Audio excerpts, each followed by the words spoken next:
සාදු සාදු සාදු.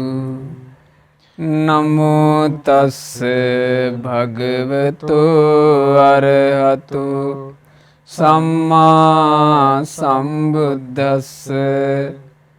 නමෝ තස්ස භගවතු අරහතු සම්මා සම්බුද්දස්ස.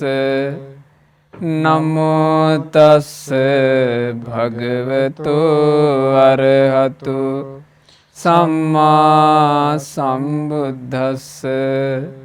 සාදු සාදු සාදු. ගෞතම බුදු සසුනේ ධර්මසේනාධිපති අපගේ සාරිපුත්ත මහරහතන් වහන්සේට නමස්කාර වේවා. සාදු සාදු සාදු. අපගේ ගුරු දේවෝත්තම කල්යාණ මිත්‍ර පරම පූජනීය පින්වත් ලොකු ස්වාමීන් වහන්සේට අප හැම දෙනාගේ ගෞරවාදර වන්දනාව වේවා. සාදු සාදු සාදු. ගරුතර මහා සංඝරත්නයන් අවසරයි. ශ්‍රද්ධාවන්ත පින්වතුනි, ඉතාලියේ පදිංචි පින්වත් මාලනී ගෝමස් මහත්මිය සහ චමිල් පෙරේරා, සජානී පෙරේරා, තිලිනි පෙරේරා යන පින්වතුන්ගේ දායකත්වයෙන් අද දවසේ මෙම දසුත්තර විවරණය දහම් සාකච්ඡාව ඔබට ශ්‍රවණය කරන්නට ලැබෙනවා. අපගේ සාරිපුත්ත මහරහතන් වහන්සේ විසින් දහම් කරුණු රාශියක් ඉස්මතු කරමින් දේශනා කළ දසුත්තර සූත්‍ර දේශනාව අපි මෙම ධර්ම සාකච්ඡාවේදී ඒ උතුම් දහම් කාරණා සවිස්තරාත්මකව පැහැදිලි කර ගැනීම සිද්ධ කරන්නේ. මේ උතුම් දහම් කාරණා අප කෙරෙහි අනුකම්පාවෙන් මූලික බුද්ධ දේශනා ඇසුරු කර ගනිමින් පැහැදිලි කර දෙන්න අදත් මේ ධර්ම සාකච්ඡාවට ගෞරවනීය ස්වාමීන් වහන්සේලා දෙනමක් වැඩම අවදාලා පළමුවෙන් ස්වාමීන් වහන්සේලාව නමස්කාර පූර්වකව පිළිගනු ලබනවා. පින්වතුනි, අපි දසුත්තර සූත්‍ර දේශනාවේ 4 වෙනි කොටස අපි කතා කරමින් ඉන්නේ. 4 වෙනි කොටස කියලා මා අදහස් කරන්නේ ධර්මකාරණා 4 බැගින් ඉස්මතු කරමින් වදාළ කොටසයි අපි කතා කරමින් සිටින්නේ. අපි කතා කළා පින්වත් ස්වාමීන් වහන්සේ මීට පෙර වැඩසටහනේදී සාරිපුත්ත මහරහතන් වහන්සේ මේ දේශනාවේ විස්තර කරනවා ජීවිතයක් තුළින් ප්‍රහාණය කරගත යුතු ධර්ම 4ක් තියෙනවා. ඒ ධර්ම 4ම ගොනු කරලා අපි කියනවා නම් අපිට කියන්න පුළුවන් ඒ ඕග 4.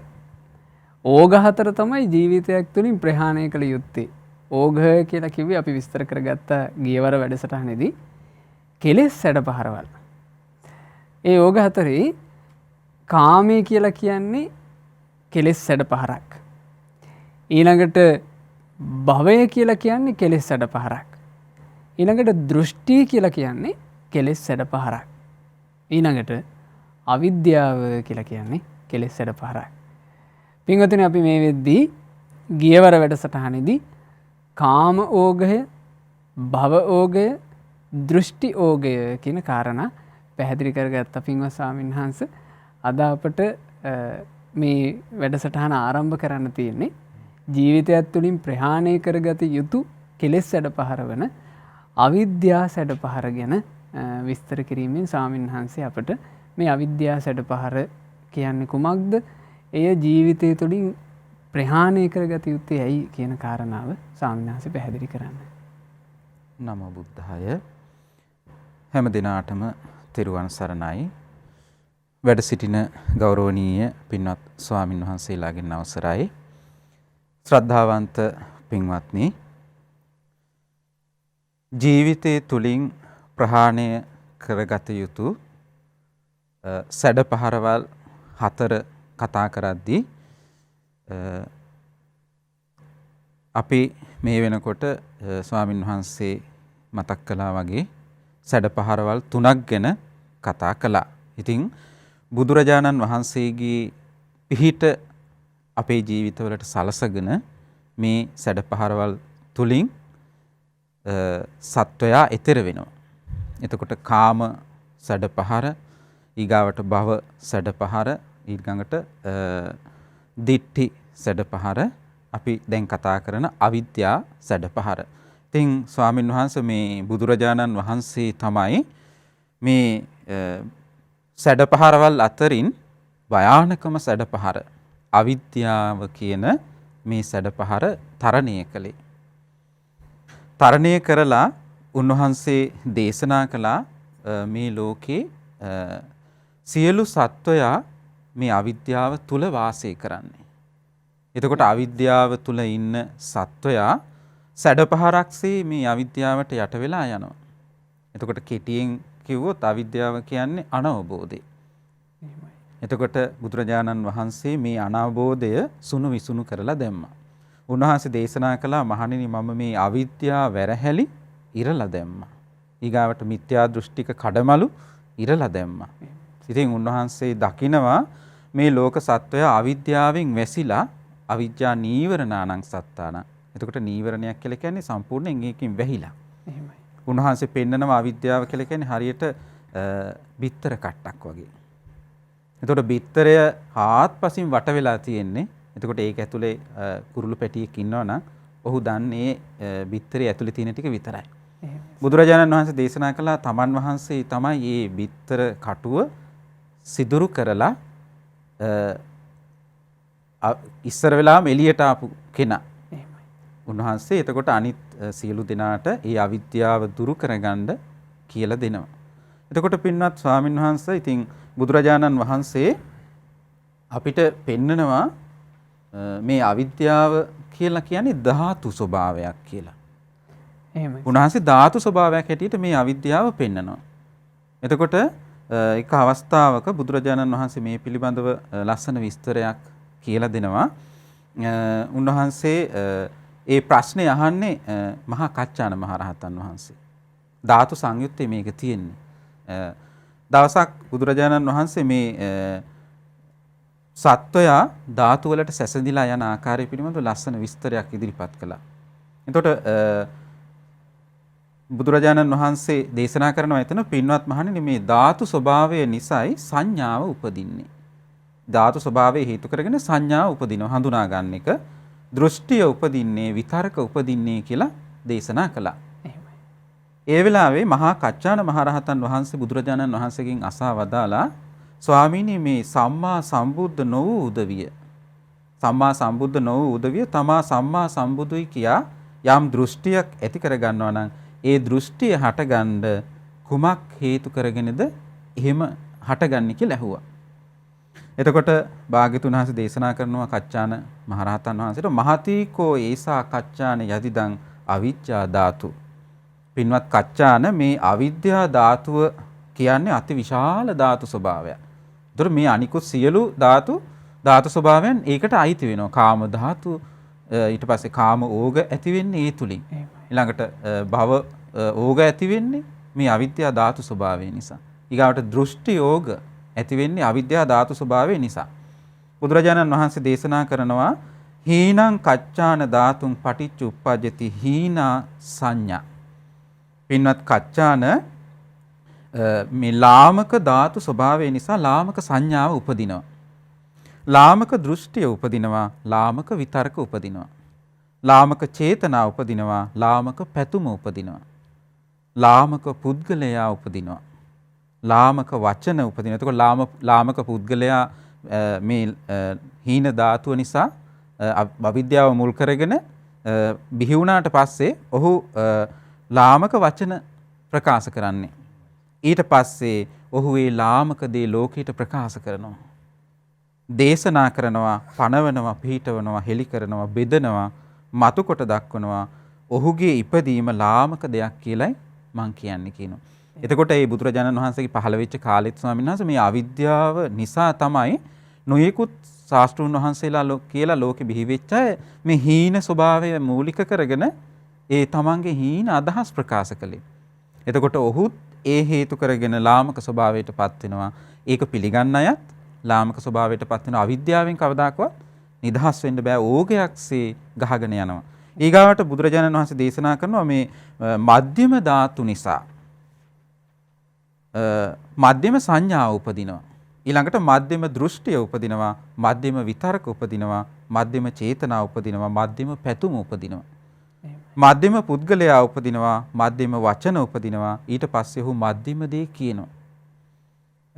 දේශනා කරනවා, පණවනවා, පිහිටවනවා, හෙලි කරනවා, බෙදනවා, මතුකොට දක්වනවා. ඔහුගේ ඉපදීමත් මධ්‍යම දෙයක් කියලායි මම කියන්නේ කියන. බුදුරජාණන් වහන්සේ ස්වාමීන් වහන්සේ දේශනා කරනවා අවිජ්ජා ගතෝයන් පුරිස පුද්ගලෝ පුඤ්ඤංචේ සංඛාරං අபிසංකරොන්ති පුඤ්ඤූපගං හෝති විඥාන. මේ අවිද්‍යාව තුල ඉන්න සත්වයා පිනට අනුව සංස්කාර සකස් කරද්දී ඔහුගේ චේතනාව පිනට අනුව සකස් වෙනවා කියනවා. ඊළඟට අවිජ්ජා ගතෝයන් පුරිස පුද්ගලෝ අපුඤ්ඤංචේ සංඛාරං අபிසංකරොන්ති අපුඤ්ඤූපගං හෝති විඥාන. අවිද්‍යාව තුළ ඉන්න සත්වයා පවට අනුව සංස්කාර සකස් කරනකොට, ඒ කියන්නේ චේතනාව පහළ කර කර ක්‍රියා කර කර කර්ම සකස් කරනකොට විඥානේ ඊට අනුව සකස් වෙනවා. ඊළඟට අවිජ්ජා ගතෝයන් පුරිස පුද්ගලෝ ආනින්ජං චේ සංඛාරං අபிසංකරොන්ති ආනින්ජූපගං විඥානಂತಿ ආනින්ජූපගං විඥානං හෝති. ඒ කියන්නේ ධාන ආදී උපදවන අවිද්‍යා සහගත කෙනා ඒ විදිහට සංස්කාර සකස් කරද්දී ඒ ආනින්ජ සමාපatti වලට ආයත්ව විඥානය පිහිටනවා කියනවා. එහෙමයි. එතකොට මේ සියලු දෙනාම අවිද්‍යාව තුළ ඉන්නේ කියලා බුදුරජාණන් වහන්සේ දේශනා කරනවා. ඊගාවට බුදුරජාණන් වහන්සේ දේශනා කරනවා උසස් ධාතුව නිසා උසස් සංඥාව උපදිනවා, උසස් දෘෂ්ටිය උපදිනවා, උසස් විතර්ක උපදිනවා, උසස් චේතනා උපදිනවා, උසස් පැතුම උපදිනවා, උසස් පුද්ගලයා උපදිනවා, උසස් වචන උපදිනවා. ඊට පස්සේ ඔහු උසස් දේ කියනවා, දේශනා කරනවා, පණවනවා, පිහිටවනවා, හෙලි කරනවා, බෙදනවා, මතුකොට දක්වනවා. ඔහුගේ උපදීම උසස් දෙයක් කියලායි මං කියන්නේ. එතකොට අවිද්‍යාවෙන් මිදිලා නැති හැම කෙනෙක්ම උපදිනවා.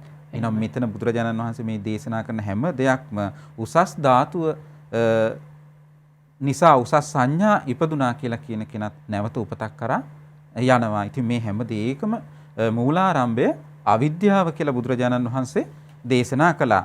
ඒක නිසා බුදුරජාණන් වහන්සේ ස්වාමීන් වහන්සේ පෙන්නනවා මේ උන්වහන්සේගේ ආශ්චර්ය අద్భుත කාරණයක් කියනවා. අවිජ්ජා ගතෝ යං භික්ඛවේ පජා. මහණෙනි මේ අවිද්‍යාව තුල ඉන්න මිනිස් ප්‍රජාව අණ්ඩ භූතා. අවිද්‍යාව තුලම හිර වෙලා ඉන්න සත්වයා පරියෝනද්දා. හාත්පසින් අවිද්‍යාවෙන් වෙලාගත් සත්වයාට සා තථාගතේන අවිජ්ජා විනයේ ධම්මේ දේශේමානෝ. මේ අවිද්‍යාව දුරු කරන ධර්මයේ තථාගතයන් වහන්සේ දේශනා කරද්දී සුසුසති. මේ අවිද්‍යාව තුල ඉන්න, අවිද්‍යාවෙන් බැඳිලා ඉන්න, වෙලී ඉන්න සත්වයා හොඳට කන් යොමු කරනවා කියනවා. සුසුසති. අහන්න සූදානම් කියනවා. සෝතං ඕදහති. තමන්ගේ කන් දෙක ඒ දෙසට යොමු කරනවා කියනවා. අඤ්ඤා චිත්තං උපට්ඨාපෙති. මුළු හිතම ඒට යොමු කරනවා කියනවා. ඒක තථාගතයන් වහන්සේගේ ආශ්චර්ය අద్భుත කාරණයක් කියනවා.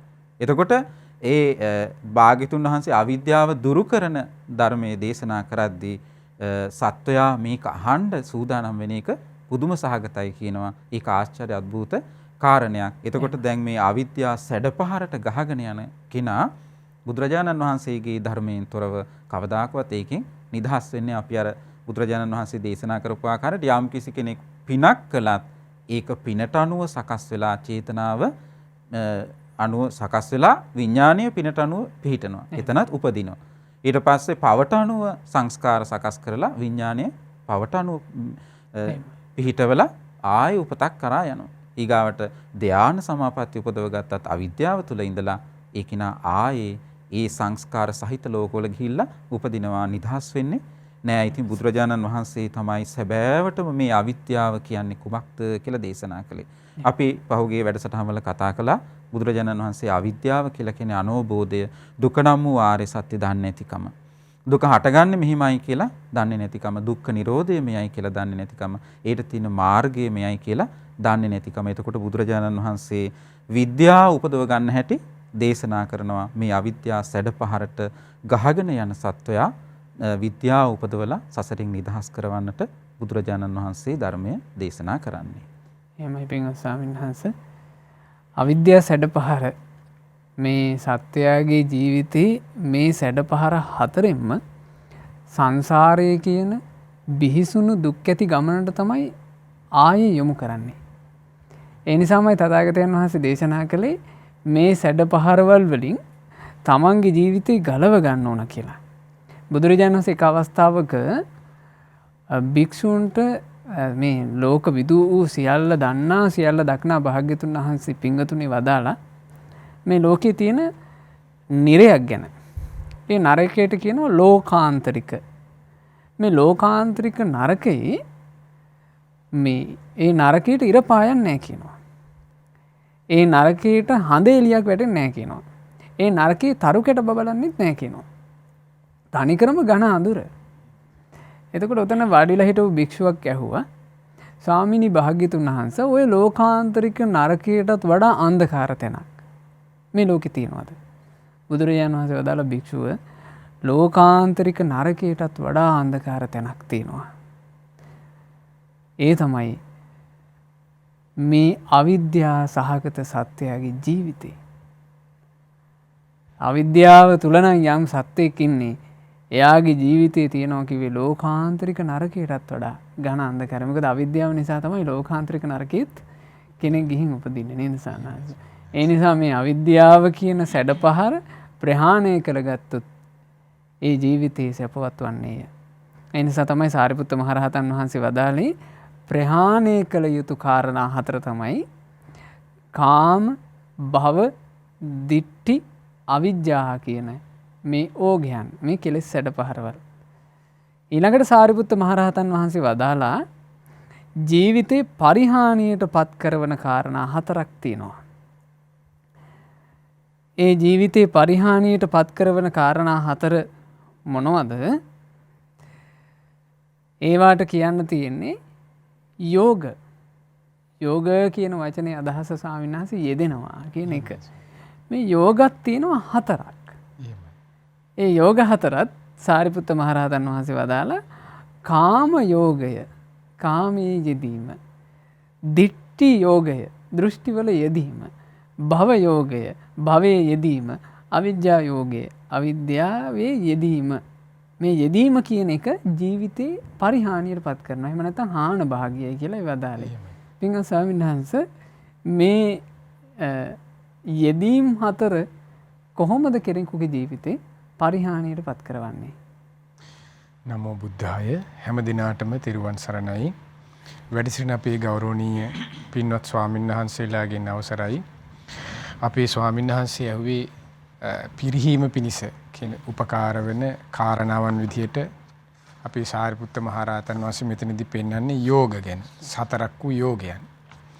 එතකොට මේ කෙනෙක්ගේ ජීවිතේට පිරිහීම ඇති කරන හැටි පින්වත් ස්වාමීන් වහන්සේ හරි ලස්සනට අපේ භාග්‍යතුන් වහන්සේ මේ යෝගයන්ගේ යෙදීම නිසා කෙනෙක් පිරිහෙන හැටි හරි ලස්සනට දේශනා කරනවා. හරි ලස්සන දේශනාවක් තියෙනවා අංගුත්තර නිකාය යෝග සූත්‍රයේ. එතන දෙයකින් ඒ යෝග කියලා කියන්නේ දැන් මෙතනත් භාග්‍යතුන් වහන්සේ හඳුන්වන්නේ කෙලෙස් තුල යෙදී සිටීම ගැන වදාළ දෙසුම. භාග්‍යතුන් වහන්සේ දේශනා කරනවා චත්තාරෝමේ භික්ඛවේ යෝගා කතමේ චත්තාරෝ. අපි පින්න ස්වාමීන් වහන්සේත් කිව්වා වගේ කාම යෝගෝ, භව යෝගෝ, දිට්ඨි යෝගෝ, අවිජ්ජා යෝගෝ. එතකොට ඒ තමයි කියන මේ මහණෙනි මේ කෙලෙස් යෝගය හතරකි. කවර සතරක්ද? කාම යෝගය. එනම් පංච කාමෙහි යෙදී සිටීමයි. ඊට පස්සේ දෙනවා භව යෝගයේ හෙවත් භවයන්හි යෙදී සිටීමයි. ඊට පස්සේ දේශනා කරන දිට්ඨි යෝගයේ හෙවත් දෘෂ්ටි ග්‍රහණයෙහි යෙදී සිටීමයි. අවිජ්ජා යෝගයේ හෙවත් අවිද්‍යාවෙහි යෙදී සිටීමයි. ඔන්න ඊට පස්සේ මේ යෙදී සිටිනවා කියන එක ඇති භාග්‍යතුන් වහන්සේ කොහොමද මේ කියන එක හරි ලස්සනට දේශනා කරනවා. ඒ තමයි කතමෝච භික්කවේ කාම යෝගුණ. දැන් මේ කාම යෝගේ හැසිරෙන හැටි මේ පංච කාමයන්ගේ පුද්ගලයා අහුවෙන හැටි මේ. ඉද භික්කවේ ඒකච්චෝ කාමානං සමුදයංච අත්තංගමංච අස්සාදංච ආදීනවංච නිස්සරණන්ත යථා භූතං නප්පජානාති. අන්න යම් කිසි කෙනෙක් ඉන්නවා කියනවා කොහොමද මේ කාමයන්ගේ මේ කාම යෝගය කියන්නේ මේ පංච කාමයන්ගේ යෙදී සිටීම කියන්නේ මොකද්ද කියන මෙහිලා කෙනෙක් කියන මේ පංච කාමයන්ගේ හට ගැනීම දන්නේ නැත්තම් ඊට පස්සේ මේ පංච ඒ කිව්වේ කාමාන සමුදයන් හට ගැනීම අත්තංගම ඒ කියන්නේ මේ පංච කාමයන්ගේ නැසී යාම පිළිබඳව ඊට පස්සේ ආස්වාදයේ පිළිබඳව ආදීනවේ පිළිබඳව නිස්සරණේ පිළිබඳ යථාභූත නප්පජානාති. නිදහස් වීම පිළිබඳ ඇත්ත ඇති සැටියෙන් නොදැනීම නොදැනුණාද අන්න යා භාග්‍යතුන් දේශනා කරන මේ කාම යෝගයට බැසගත් කෙනා කියලා. ඒ කාම යෝගයේ යෙදෙන හැටි භාග්‍යතුන් දේශනා කරනවා. ඒ බැසගත් කෙනා යෝ කාමේසු කාම රාගෝ. ඒ යෝගයේ යෙදෙන හැටි කියනවා කොහොමද? කාම රාගයෙන්. ඒ කියන්නේ කාමයේ කෙරෙහි තියෙන රාගයෙන් තමයි ඉන්නේ කියනවා යා. එහෙමයි. ඔන්න යෙදීම. අර ආස්වාදයේ ආදීනවේ නිස්සරණේ සමුදය අත්ංගමය ගැන දන්නේ නැත්නම් මේ කාමයේ. එතකොට එයා ඉන්නේ කියනවා මේ යෝගයේ තුලයි කියනවා. මේ යෙදීම තුලයි කියනවා. ඒ යෝගය නිසා මොකද්ද වෙන්නේ? කාම රාගයකින් ඉන්නේ කියනවා එයා. ඊට පස්සේ කියනවා භාග්‍යතුන් එතන දේශනා කරනවා කාම රාගෝ. ඊට පස්සේ කාම නන්දි. කාමයෙන් සතුටු වෙවි තමයි එයා ඉන්නේ කියනවා. මොන යෝගයේ යෙදෙන හැටි. යෙදෙනවා කියලානේ දැන් කිව්වේ. යෙදෙන හැටි මේ. ඒතර කාමයේ යෙදෙනවා යන්න. කාමයෙන් සතුටු වෙවි. ඊට පස්සේ දේශනා කරනවා කොහොමද කාමයේ කෙරෙහි බැඳීමක් තුලින් ඉන්නේ කියනවා. කාම රාගෝ කාම නන්දි කාම සිනේහෝ කාම බැඳීමින් කාම මුච්ඡා ඒ කියන්නේ කාමයෙන් මුසපත් වෙලා ඉන්නේ කියනවා. ඒ කියන්නේ මත් වෙලා මුසපත් වෙලා යා කාමයේ තුලින්. කාම පිපාසා කාමයේ කෙරෙහි පිපාසින් ඉන්නේ. ඊට පස්සේ භාග්‍යතුන් දේශනා කරන කාම පරිලාහෝ කාම දැවිල්ලෙන් ඉන්නේ කියනවා. මේ ඔන්න කාම යෝගයට අහුණුම් වෙනදී කාම යෝගයේ යෙදෙන කෙනාට වෙන දේ කාමයෙන් දැවෙමින් ඉන්නේ හැම වෙලේම. ඊට පස්සේ කාමජෝසානං භාග්‍යතුන් දේශනා කරනවා එයා කාමයේ තුල බැසගෙන ඉන්නේ කියනවා. කාම තණ්හා සානුස්සේති ඒ තමයි කියනවා කාම තණ්හාවක් ඇද්ද අන්නේ තණ්හාවට ඇලිලා ඉන්නේ කියනවා. අන්න ඒකයි කියනවා කාම යෝගයේ කියන්නේ පංච කාමයේ තුල යෙදෙනවා කියන්නේ. ඒ ඇයි ආර විදිහට පිපාසයෙන් දැවිල්ලෙන් ඊට පස්සේ ආසාවෙන් තණ්හාවෙන් යෙදෙන්නේ අර කාරණා කෙරෙහි අවබෝධයක් නැති එක. කාමේ හටගත්තේ මොකද්ද? ඊට පස්සේ කාමේ නැතිවීම කියන්නේ මොකද්ද? ආස්වාදයේ ආදීන නිස්සරණේ දන්නේ නැති. ඒක තමයි කාමේ සමුදේ භාගතුරෙන් දේශනා කරන හරි ලස්සනට. ඒ තමයි නිබ්බේධික සූත්‍රය ස්පර්ශයයි. කාමේ හටගන්නේ ස්පර්ශය ඇති කල්ලි. ස්පර්ශය නැති කල්ලි කාමේ නිරුද්ධ වෙනවා. ඊට පස්සේ කාමේ හට ගැනීම නැතිවීම ආස්වාදය. ඒ තමයි මේ කාමේ ආස්වාදයේ අල්ප සුවල්පයයි තියෙන සතුට සහ සොම්නස. ඊට පස්සේ කාමේ ආදීන බොහෝමයක් තියෙනවා. අපි කලිනුත් කතා කළා. එතකොට කාමයේ ආදීනව ගැන සිහි කරන්න පුළුවන්. ඊට පස්සේ අනිත්‍ය දුක්ඛ අනාත්ම වශයෙන් විමසන්න පුළුවන්. අන්න ඒ ගැන දන්නේ. ඊට පස්සේ නිස්සරණේ කාමයේ කෙරෙහි තියෙන චන්දරාග පහය නිස්සරණ කියන එක දන්නේ. ඉතින් අන්න ඒ විදිහට දන්නේ නැතුව ඒ විදිහට සිහි කරන්නේ නැති නිසා අර කිනා භාග්‍යතුන් දේශනා කරනවා අර දැන් අපි ස්වාමීන් වහන්සේත් කිව්වා වගේ මේ අවිද්‍යාව තමයි මේ හැම එකටම හේතුව. එතකොට මේ අවිද්‍යාව නිසා මේ පුද්ගලයා මේ කාමයන් තුල යෙදිලා මේ පංචකාමී තුල ඉන්නවා. ওই නිසා කියනවනේ කාමයේ යෙදීම. කාම යෝගය යනු එයයි කියනවා. ඊට පස්සේ කියනවා භව යෝගෝ. ඉද බික්කවේ ඒකච්චෝ භවානං සමුදයං. අන්න අර වගේම තමයි. භවයෙත් ඒ කෙනා මොකද කරන්නේ? හට ගැනීම ඊට පස්සේ භවයන්ගේ නැතිවීම භවයන්ගේ ආස්වාදයේ භවයන්ගේ ඊට පස්සේ ආදීනමේ භවයන්ගේ නිස්සරණය ගැන දන්නේ නැත්නම් ආන් අර කෙනා අර කාමයේ වගේම භවයටත් දැන් කාමයටත් කියවනේ කාම රාගය කියලා. මෙතන හරි ලස්සන වචනයක් තියෙනවා. භවය කෙරෙහිත් රාගය තියෙනවා කියන්නේ භව රාගෝ. එතකොට එයා කියන්නේ භවය කෙරෙහිත් රාගයෙන් යුක්තයි පුද්ගලයා. භව රාගයෙන් ඉන්නවා කියනවා. භවයෙන්ම සතුටු වෙනවා කියන්නේ උපතකින්ම සතනම මේ සසරේ යෑමෙන්ම උපතින්ම තමයි සතුටු වෙවි ඉන්නේ. මේ කියන්නේ එයාට මේ ලංකාව මැදින එංගලන්තේ හරියන්න කල්පනා කරනවා. එතන ඊළඟ ජීවිතේ ඒ හරියන්න ඕනේ. ඒ නැවත ඒ ඉපදී යන ගමනකට තමයි ආස කරන්නේ. භවයෙන්මයි සතුටු වෙන්නේ කියනවා. ඊට පස්සේ භවයන් කෙරෙහි බැඳීමෙන්මයි ඉන්නේ කියනවා. භවයන්ගෙන් මුසපත් වෙනවා කියනවා. භවයන් කෙරෙහි පිපාසයක් තියෙනවා. මට මේ දැන් මේ ජීවිතේ වැරදුනා ඊළඟ එක හරියන්නේ අනේ අපේ මැරෙනවා නම් කොච්චර හොඳද ගයින්නේ කට්ටිය. එතකොට යා භවයේ කෙරෙහි ඊළඟට ආයේ හොඳට ඉන්න කියලා හරි පිපාසින් ඉන්නේ. මේක අනුන ඊළඟ එක හරියයි කියලා. ඊට පස්සේ භාග්‍යතුන් දේශනා කරන භවයේ කෙරෙහි 1000න් ඉන්නේ කියනවා. දැවිල්ලකින් ඉන්නේ කියනවා. ඊට පස්සේ භවයේ තුලම බැසගෙන ඉන්නේ කියනවා. භවයේ කෙරෙහිම තණ්හාවෙන් ඉන්නේ කියනවා. ඔන්න ඕක තමයි භාග්‍යතුන් දේශනා කරනවා මේ භව යෝගේ නැත්නම් භවයේ යෙදෙනවා කියලා භාග්‍යතුන් දේශනා කරනවා. ඒ තමයි භවයන්ගේ හට ගැනීම භාග්‍යතුන් දේශනා කරන තණ්හාවයි. ඊට පස්සේ භවයන්ගේ නිරෝධය තණ්හාව නිරෝධ වීමයි. ඊට පස්සේ භාග්‍යතුන් දේශනා කරන ආස්වාදයේ සතුට සහ සොම්නස මේ පොඩ්ඩවට තියෙන ආදීනවේ තමයි කියන භවයන්ගේ කෙරෙහි තියෙන ආදීනමේ ඕන තරම් අපිට පේනවා. ලෙඩ වෙනවා, මැරෙනවා, දුක් දුම්න සුසුමෙලි වලටපත් වෙනවා. ඊට පස්සේ විශේෂයෙන් ආදීනව කියලා භාග්‍යතුන් දේශනා කරන අනිත්‍ය දුක්ඛ අනාත්ම වශයෙන් නෝනේ විමසීම. ඒතර ආදීනවන්නේ ඊට පස්සේ නිස්සරණය කියන්නේ භවයේ කෙරෙහි තියෙන චන්දරාගේ ප්‍රහාණය නොකිරීම. ඒතර ඔන්න භාග්‍යතුන් දේශනා කරන ඕනෝක දන්නේ නැත්නම් එයා ඉන්නේ කියනවා ඒ කෙරෙහි සිහි කරන්නේ නැත්නම් අර විදිහට භවයේ දෙවිල්ලෙන් ආසාවෙන් තණ්හාවෙන් තමයි ඉන්නේ කෙනෙක්. ඒක තමයි කියන භවයේ යෙදෙනවා කියලා කියන්නේ. ඊට පස්සේ භාග්‍යවතුන් දේශනා කරන දිට්ඨි යෝගෝ. දෘෂ්ටි වල යෙදීම කියන්නේ මොකද්ද කියන එක. ඒකච්චෝ දිට්ඨීනං සමුදයංච අත්තංගමන්ත අර වගේම දිට්ඨි වල හට ගැනීමත්. දෘෂ්ටිය හටගත්තේ කොහොමද? දෘෂ්ටිය නැති වෙන්නේ කොහොමද? දෘෂ්ටියන්ගේ ආස්වාදය ආදීනවංච නිස්සරණංච යථා භූතං අප්පජානාති. ආස්වාදයේ ආදීනව නිස්සරණේ යථා භූතයෙන් දන්නේ නැහැ කිය. එතකොට ඒ වගේම තමයි අර වගේම මේ දිට්ඨි යෝගේ යෙදෙන කෙනාට තුල ඇති වෙනවා කියන දිට්ඨි රාගෝ. දිට්ඨිය කෙරේ රාගයෙන් ඉන්නේ කියන. ඒ කියන්නේ දෘෂ්ටි වලට ආස කරන කෙනා ආයේ ඒකෙම නැවත නැවත කැරෙක් කියන්නේ. ඒකටම ආයේ එන්නේ. ඒක තමයි දෘෂ්ටි වල ඉන්න කෙනාගේ ස්වභාවය. දිට්ඨි රාගේ, දිට්ඨි නන්දි, ඒ දෘෂ්ටියම තමයි සතුටු වෙන්නේ කියන. ඒක කිය ඒක හුවා දක්ව තමයි සතුටු වෙන්නේ කියනවා. දිට්ඨි නන්දි, දිට්ඨි සිනේ හො ඒ දෘෂ්ටි වලට බැඳිලම ඉන්නේ කියනවා. ගැට ගැහිලා ඉන්නේ කියනවා. ඊට පස්සේ භාග්‍යතුන් දේශනා කරනවා දෘෂ්ටිය මුසපත් වෙලා ඉන්නේ කියනවා. හරි ඒ කියන්නේ අර දෘෂ්ටියක ඉන්න කෙනා මුසපත් වෙලාගෙන දෘෂ්ටියෙන් ඉන්න කෙනා හරි නිකන් ලොකුවට පුම්මගෙන නිකන් මම දන්නවා වගේ එකක් නෙන්නේ. ඒකට ඒ දෘෂ්ටිය තමයි යා කියන්නේ. ඒ දෘෂ්ටිය මුසපත් වෙලා යා. ඊට පස්සේ දෘෂ්ටි පිපාසයෙන් ඉන්නේ කියනවා. ඊට පස්සේ භාග්‍යතුන් කියන දෘෂ්ටි 10ක් දේ තුල තමයි ඔහු ඉන්නේ. අන්න ඒක තමයි කියනවා දෘෂ්ටි යෙදෙනවා කියලා කියන්නේ. ඊට පස්සේ භාග්‍යතුන් දේශනා කරනවා මේ කෙනා මොකද්ද දෘෂ්ටීන්ගේ හට ගැනීම නැතුව මේ තමයි කියන මේ අයනුසෝ මනසකාරය නිසා තමයි කියන දෘෂ්ටි හටගන්නේ. එතකොට දෘෂ්ටියේ හටගත්තේ මේ අයනුසෝ මනසකාරය, මේ අයනුසෝ මනසකාරය නැතිවීම තමයි යෝනිසෝ මනසකාරය. යමක තියෙන යථාර්ථයේ නෝනින් ඉමසන ඇත්ත ඇතසැටියෙන් නෝනින් ඉමසීම. ඒක දන්නේ නැහැ කියනවා. ඊට පස්සේ තමයි ආස්වාදේ. මේ දෘෂ්ටි වල තියෙන ආස්වාදයේ සතුට සහ සොම්නස. ආදීන මේක අනිත්‍යයි දුකයි අනාත්මයි. ඊට පස්සේ මෙහෙම දෘෂ්ටි වල ඉන්න කෙනාට උපත නිරය හෝ තිරිසන් ලෝකේ අන්නේ ආදීනව සිහි කරන්නේ නැහැ කියනවා. ඒ දෘෂ්ටි වලට ආස කරන්නෙත් ඇයි කියනවා. අර ඡන්ද රාගය නිසා කියනවා. අන්න නිස්සරණේ. ඒ දන්නේ නැති නිසා අන්න දෘෂ්ටි යෝගේ නැත්නම් දෘෂ්ටි වල යෙදී තමයි වාසය කරන්නේ කියනවා. ඔන්න දෘෂ්ටි.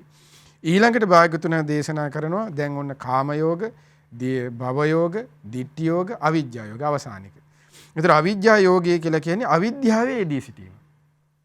එඳන භාග්‍යවතුන් දේශනාවේ ඉද බික්කවේ ඒකච්චෝ මොකද්ද? ඔන්න එතන හරි ලස්සනයි. චන්නම් පස්සායතන. අන්න එතකොට මේ ආයතන හය ස්පර්ශ ආයතන හය සමුදයංච අත්තංගමංච අස්සාදවංච ආදීනවංච නිස්සරණංච යථා භූතං නප්පජානාති.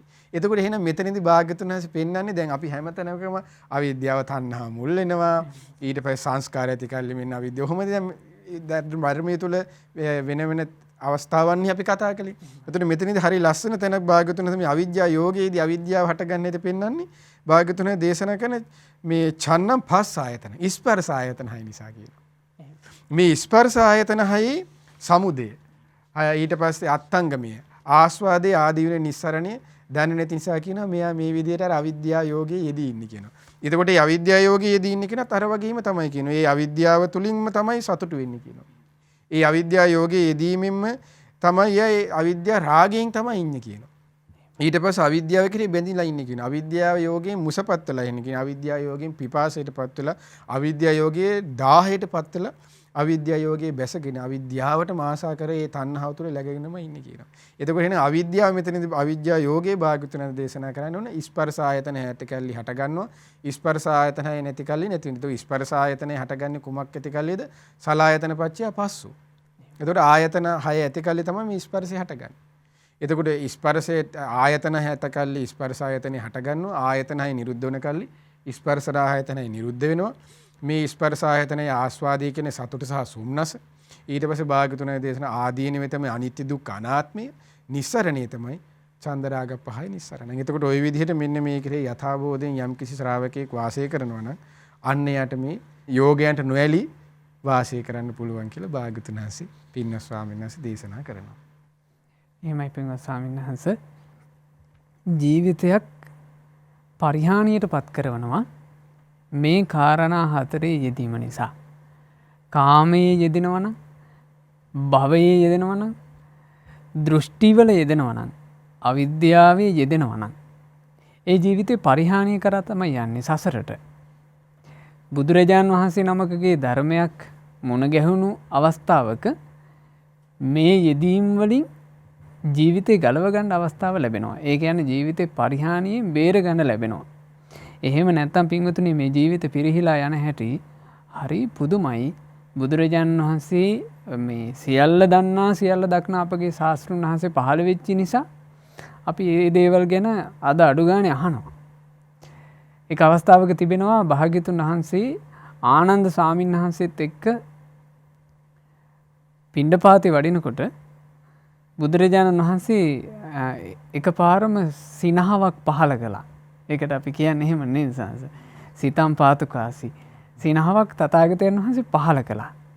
සිනහාව පහළ කරනකොට බුදුරජාණන් වහන්සේලාගේ සිනහ පහළ කිරීමේදී ආශ්චර්ය අద్භූත කරුණක් සිද්ධ වෙනවා.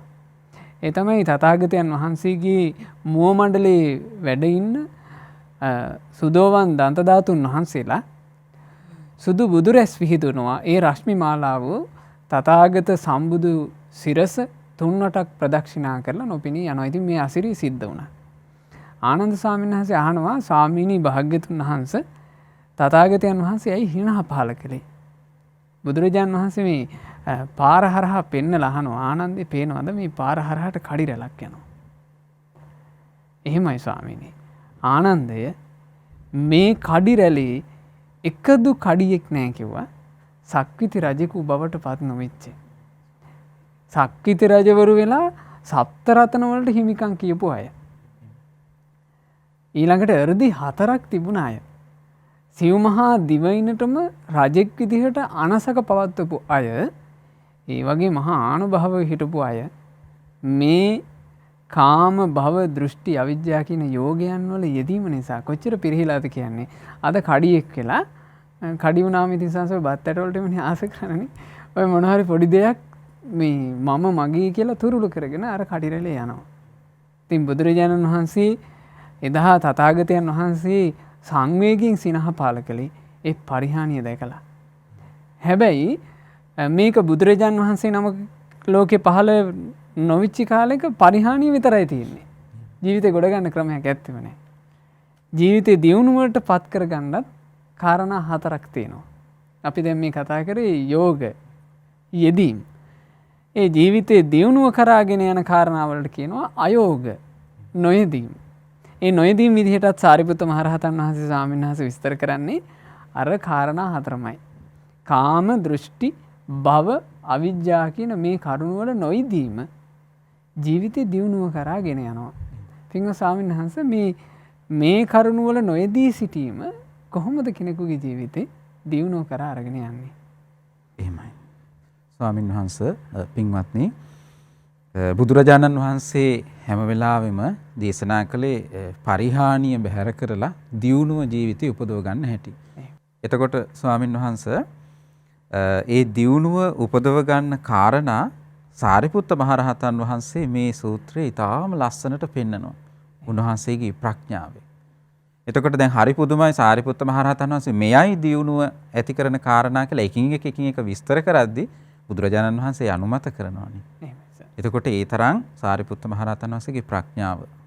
ඉතින් අපි දැන් කතා කරන්නේ කාරණා 4 බැගින් තියෙන කරුණවල දියුණුව කරා ගෙන යාමට හේතු වන නොයෙදිය යුතු කාරණා.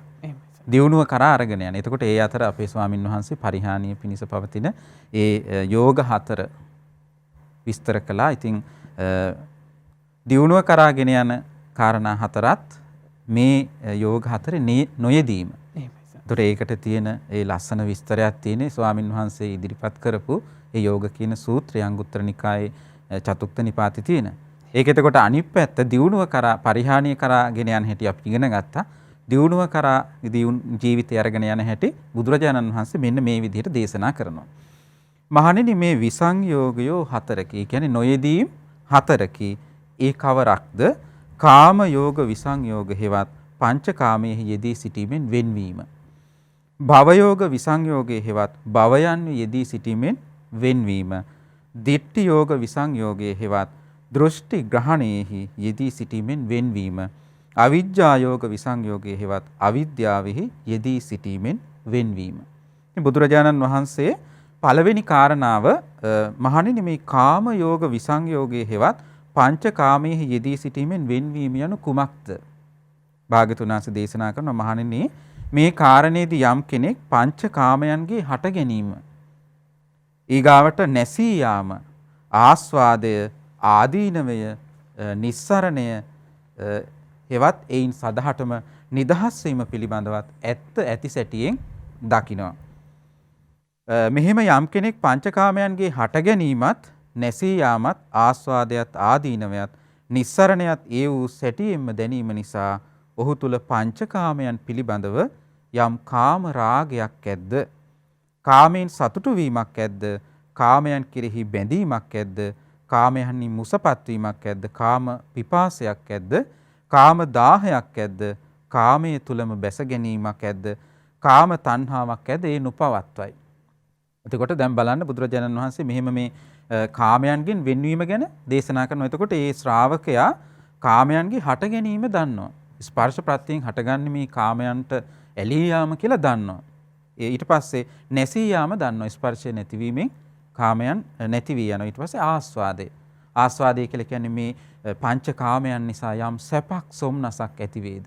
එතකොට බුදුරජාණන් වහන්සේ දේශනා කළා තියෙනවා කාමයන් කියලා කියන්නේ සංකල්පීය බැඳීමක් පුද්ගලයාට.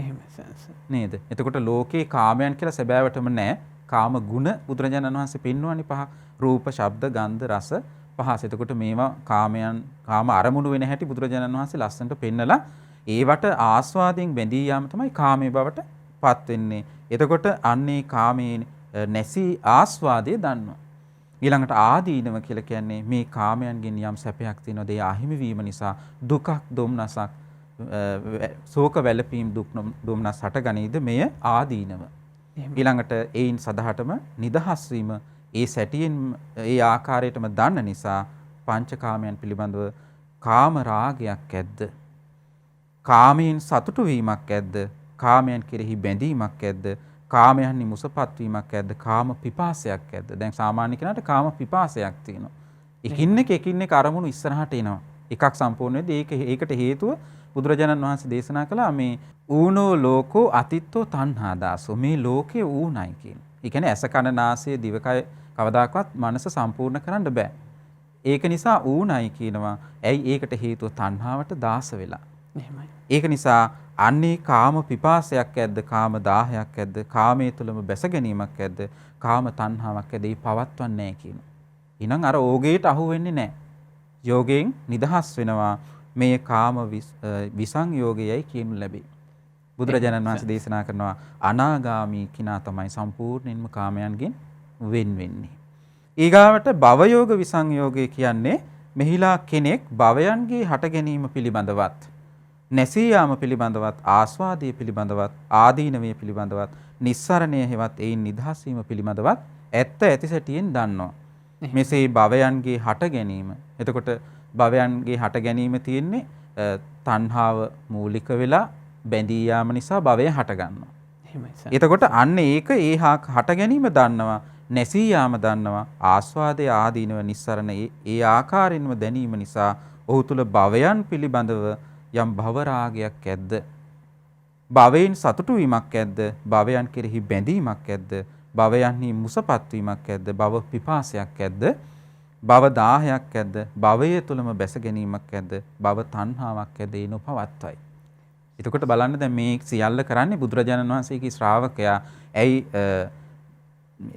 දුක හටගන්න හේතුව ප්‍රහාණය කළ යුතුයි චතුරාර්ය සත්‍ය ධර්මය අවබෝධ කරන ශ්‍රාවකයා. එතකොට මෙය භව යෝග විසංයෝගය කියන බුදුරජාණන් වහන්සේ රහත් ඵලයට පත්වීමෙන් තමයි භව යෝගයෙන් නිදහස් වෙන්නේ. ඊගාවට ස්වාමීන් වහන්සේ බුදුරජාණන් වහන්සේ තුන්වෙනි කාරණාව ditthi යෝග විසංයෝගය කියන්නේ කුමක්ද කියලා අපිට කියලා දෙනවා.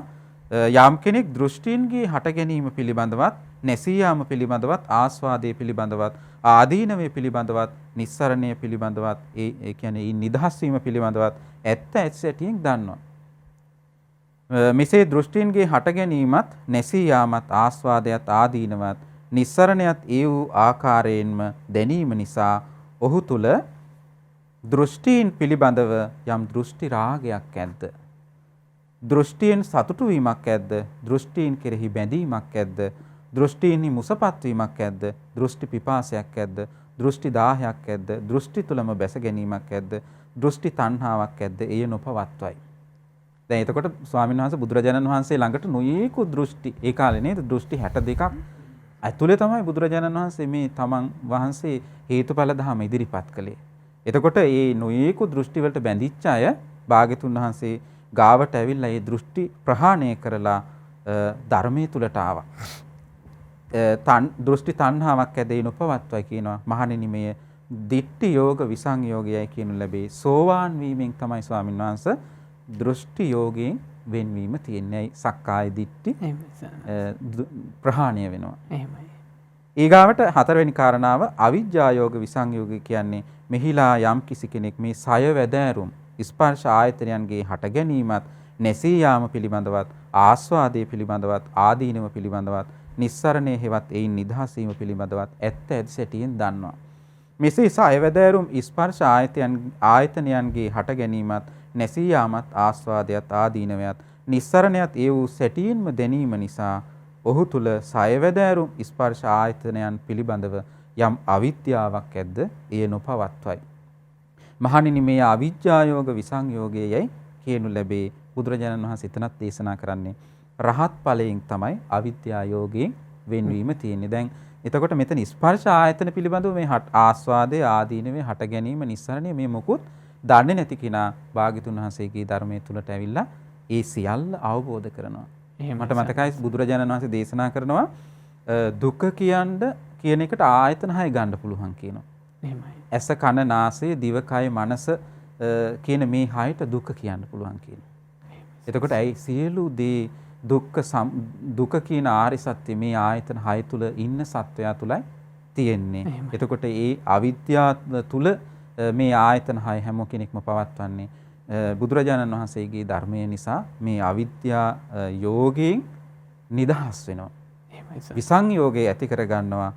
ඒක රහත් ඵලයෙන් සම්පූර්ණයෙන්ම අවිද්‍යා යෝගයෙන් කෙනෙක් වෙන් වෙනවා කියලා බුදුරජාණන් වහන්සේ මේ යෝග 4 පිළිබඳව නිදහස් වීම පිළිබඳව දේශනා කරනවා.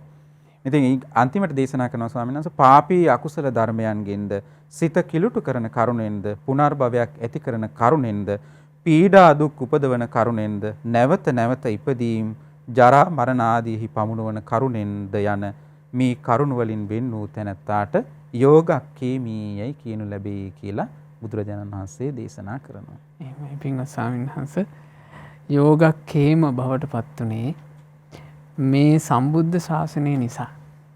බුදුරජාණන් වහන්සේගේ ශාසනය තුළ තමයි යෝගක්ඛේම පිරිසක් වාසය කළේ.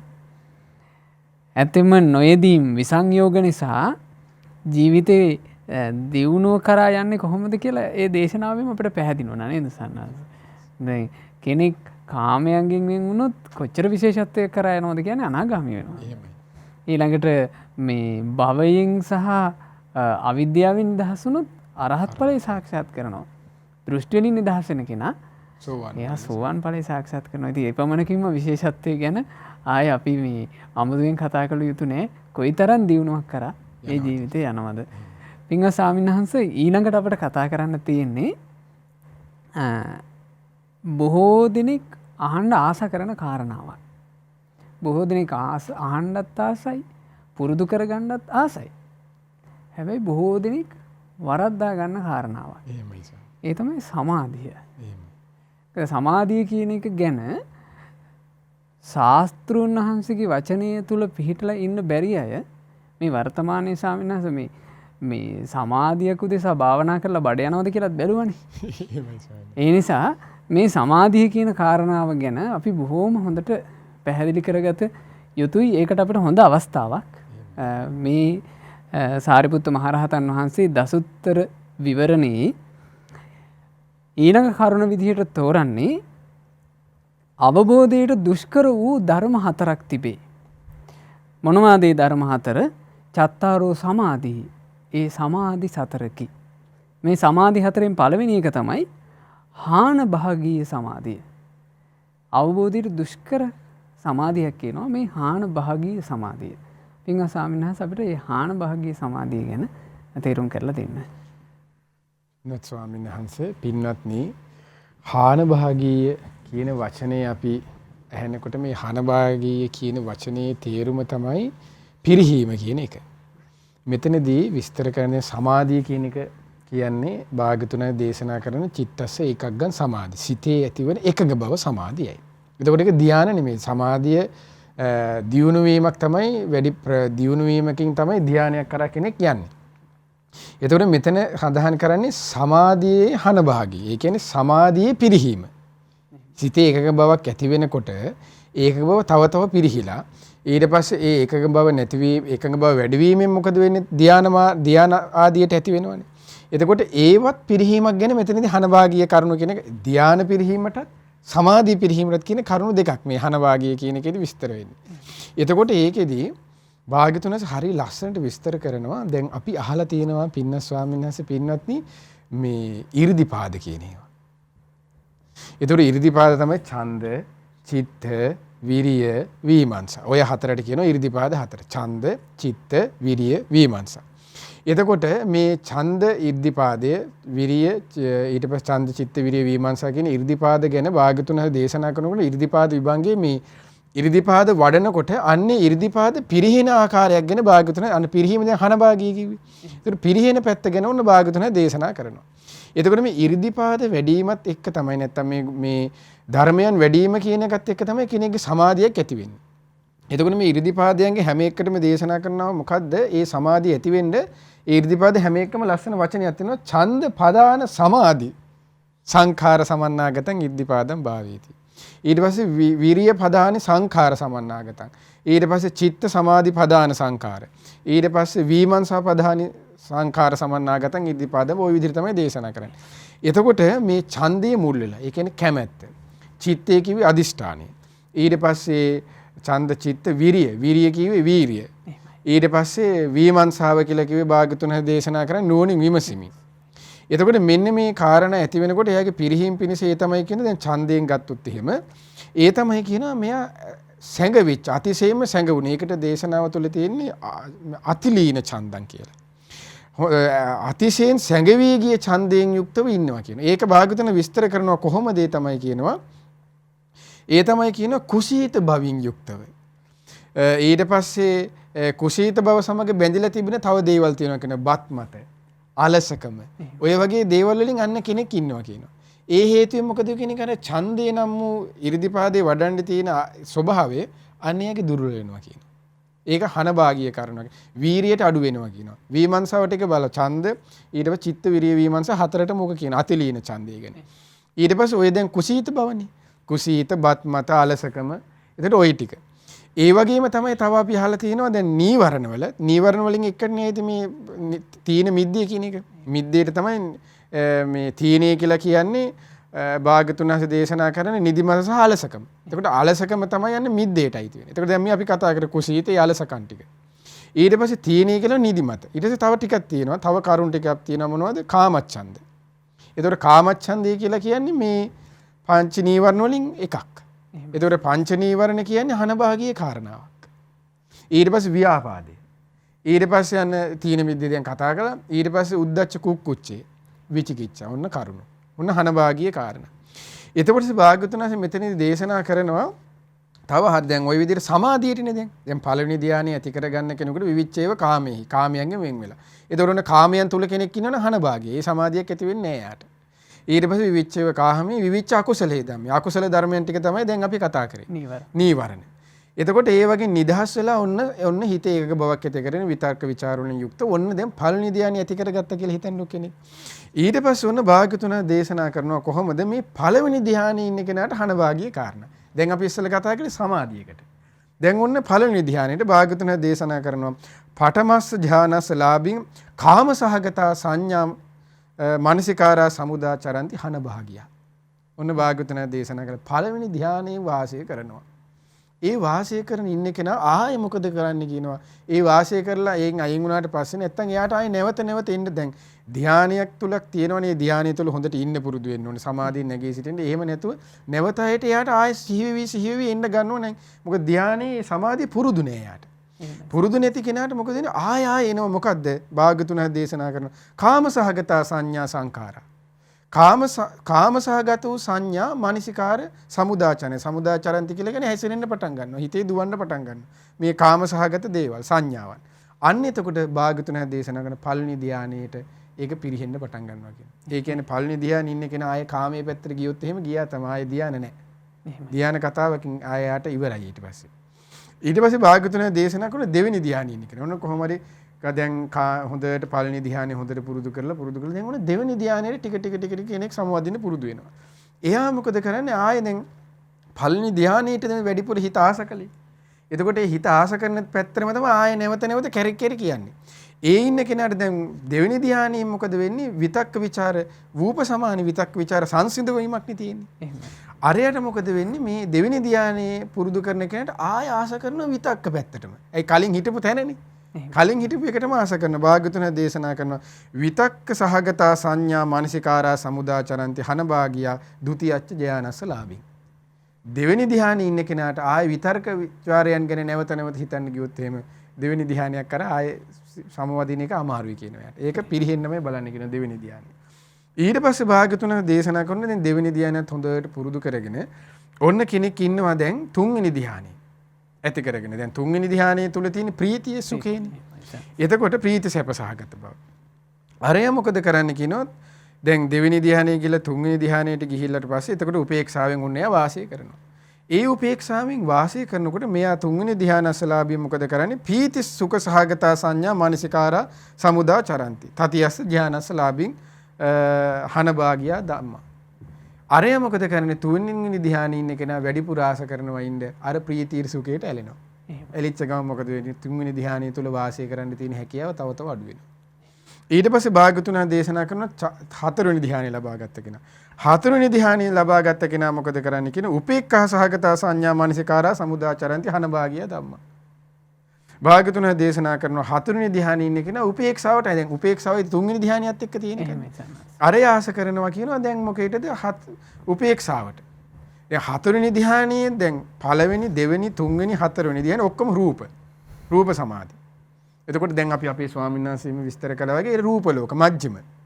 ඊට පස්සේ දැන් මෙතනින් එහා යන්නේවා නේව සංඥා ඥා සංඥා ආකින්චයන්තර ඒ ඔක්කොම අරූප. දැන් ඊට පස්සේ මෙතනදී ඔන්න ඊට පස්සේ භාග්‍යවතුන් දේශනා කරන අරූප සමාධි පුරුදු කරගෙන හන භාගිය ටික. හරි ලස්සනයි මේක භාග්‍යවතුන් දේශනා කරනවා කොහොමද?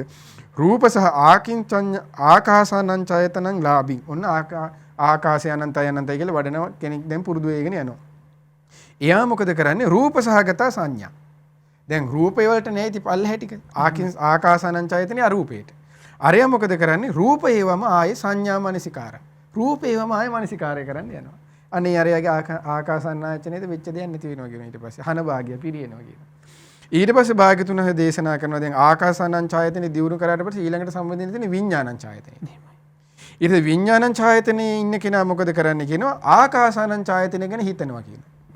විඥානය අනන්තයි කියලා වඩන කරන ආකාශය අනන්තය ගැන ආයෙ හිතන්න. ආයෙ හිත ඒකටම බැස ගන්නවා. එතකොට ආර විඥානං ඡයතනේ පිරිහිනවා කියන හන භාගිය. පිරිහීමටපත් වෙනවා කියනවා. ඊට පස්සේ දැන් විඥානං ඡයතනේ හොඳට පුරුදු වෙන කෙනාට ඊට පස්සේ ඇති වෙන්න තියෙන එක තමයි ආකින්චඤ්ඤායතනේ. ඊට පස්සේ ආකින්චඤ්ඤායතනේ ඉන්න කෙනා මොකද කරන්නේ? කලින් පුරුද්ද තියෙනවනේ විඥානං ඡයතනේ ආශ කරලා හිත බැසගෙන තියෙන්නේ. ආයෙ මොකද කරන්නේ? විඥානං ඡයතනේ පැත්තේ හිතනවා කියනවා. දැන් මෙතනදී භාග්‍යවතුන් දේශනා කරන ආකින්චඤ්ඤායතනස්ස ලාභින් විඥානං ඡයතන සංඥා මානසිකාරා සමුදාචනಂತಿ හන භාගිය. එයා මොකද කරන්නේ? විඥානං ඡයතනේ ගැනම අනේ ඒකම හොඳයි. කෝකටත් කියලා ඒකම හිත ඉන්නවා. ඊට පස්සේ යට ආයේ ආකින්චඤ්ඤායතනේ යන්න විදියක් නැහැ. ඉතින් ওই විදිහට හන භාගිය කාරණා ගැන පින්න ස්වාමීන් වහන්සේ සමාධි ධ්‍යාන ගැන අපේ භාග්‍යවතුන් ওই විදිහට හරි ලස්සනට දේශනා කරනවා. එහෙමයි පින්වත් ස්වාමීන් වහන්සේ. ස්වාමීන් වහන්සේ විස්තර කර දුන්නේ පින්වතුනේ අවබෝධයට දුෂ්කර සමාධි හතර අතරේ පළවෙනි කාරණේ. ඒ පළවෙනි කාරණේ තමයි හාන භාගීය සමාධි. සමාධියේ ඒ සමාධියට අපිට කියන්න පුළුවන් පරිහානිය ඇති කර දෙන සමාධිය. ඒ කියන්නේ සමාධිය ඒ කරුණ වලින් පිරිහිලා යනවා. ඉතින් ඒක විස්තර කරනකොට මේ කාල වේලාව ඊටාම සීමිත නම් මේ වචනේ කියන්න ඕන. මොකද බොහෝ දෙනෙකුට වැරදුනා සමාධි දියුණු කරන්න ගිහිල්ලා ශාස්ත්‍රඥ වහන්සේගේ අවබෝධය සැක කළා.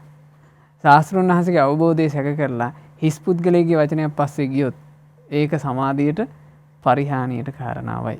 ඒ නිසා පින්වතුන් හැමදෙනාට අද අපි බොහෝ ධර්ම කාරණා කතා කළා.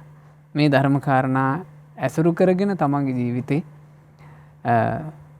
ධර්මයේ තුල දියුණු කරගන්නටත් මේ ගෞතම සාසනේ චතුරාර්ය සත්‍ය ධර්මය අවබෝධ කරගන්නටත් වාසනාව ලැබෙත්වා කියලා අපි සෙත් ප්‍රාර්ථනා කරනවා. රැස් කරගන්න යෙදුණු සියලු පුණ්‍ය ධර්මයෝ පළමු කොට සියලු දෙවියෝ අනුමෝදන් වෙත්වා. පින් අනුමෝදන් වන දෙවියෝ අප හැම දෙනාවම යෙහෙන් රකිත්වා. දෙවියෝද සංසාර දුකින් අත මිදෙත්වා. සාදු සාදු සාදු. අපගේ ගුරු දේවෝත්තම පින්වත් ලොකු ස්වාමීන් වහන්සේට මේ සියලු පින් අනුමෝදන් වෙත්වා. නිදුක් නිරෝග සුවය දීර්ඝායුෂ සම්පන්නිය වෙත්වා. මේ ගෞතම බුද්ධ ශාසනය තුළම චතුරාර්ය සත්‍ය ධර්මය පරිපූර්ණ වශයෙන්ම අවබෝධ කරගන්නට වාසනාව ලැබෙත්වා. සාදු සාදු සාදු. රැස් කරගන්න යෙදුණු සියලු පුණ්‍ය ධර්මයන් අද දවසේ මේ ධර්ම සාකච්ඡාවට වැඩම කොට උතුම් දහම් කාරණාවන් ඊටාම පැහැදිලිව විස්තර කර දුන් අපගේ පින්වත් ස්වාමීන් වහන්සේලා දෙනම වහන්සේට මේ සියලු පින් අනුමෝදන් වෙත්වා. ගරුතර මහා සංඝරුවනට අනගාരികා මෑණියන් වහන්සේලාට පැවිදි අපේක්ෂාවෙන් සිටින පින්වත් හැම දෙනාට පින් අනුමෝදන්ව නිදුක් නිරෝග සුවය සැලසේවා. චතුරාර්ය සත්‍ය ධර්මය අවබෝධ වෙත්වා. සාදු සාදු සාදු.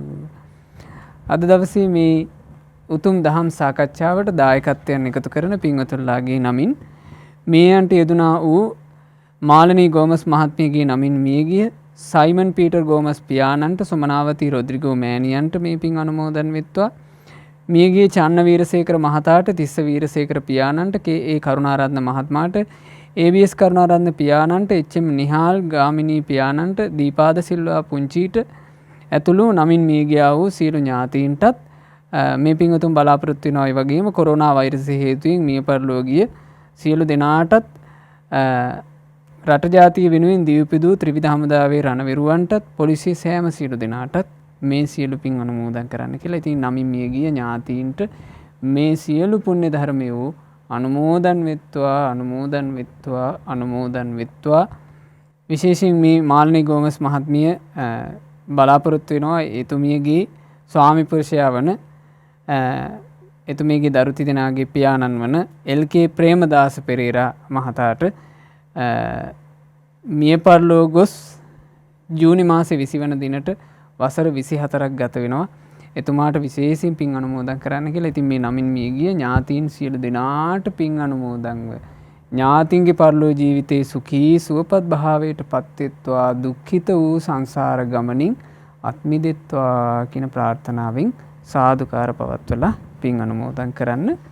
රැස් කළ සියලු පුණ්‍ය ධර්මයන් අද දවසේ මේ දේශනාවට දායකත්වයේ දරන ඉතාලියේ පදිංචි පින්වත් මාලනී ගෝමස් මහත්මිය සහ චමිල් පෙරේරා, සජානී පෙරේරා, තිලිනි පෙරේරා යන ඒ දරුවන්ට පින් අනුමෝදන් වෙත්වා. රාණි ගෝමස් මහත්මියට, ස්වර්ණලතා ගෝමස් මහත්මියට, සජානී මහත්මියට, ලෝචන මහත්මයාට, චමිල් මහතාට, නදීකා මහත්මියට, තිලිනි දියණියට, ජීවන්ත යන සියලු දෙනාට නිදුක් නිරෝග සුවය සැලසේවා. ජෙරමි, රයන්, ෂැරෝන් ඒ ඇතුළු මෙවර සාමාන්‍ය පෙළ විභාගයට පෙනී සිටින සොනාලි දියණියට, මිනාලි, අශේලි, අනුක්, ආයුෂ් යන ඒ දරුවන්ටත් මේ සියලු පින් අනුමෝදන් වේ. දරුවන්ට අධ්‍යාපන කටයුතු සාර්ථක කරගන්නට ලැබේවා.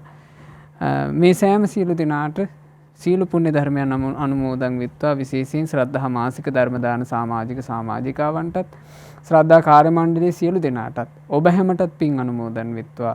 මේ පුණ්‍ය ආශිර්වාදයෙන් තෙරුවන් සරණින් දෙව් රැකවරණින් සියලු යහපත සැලසේවා. ගෞතම සසුනේ චතුරාර්ය සත්‍ය ධර්මය අවබෝධ වෙත්වා. හැම දිනාටම තෙරුවන් සරණයි. නමෝ බුද්ධාය. මෙවැනි වටිනා ධර්ම දේශනා නැරඹීමට ශ්‍රද්ධා YouTube චැනලය සබ්ස්ක්‍රයිබ් කර සීනුව ලකුණ ඔබන්න.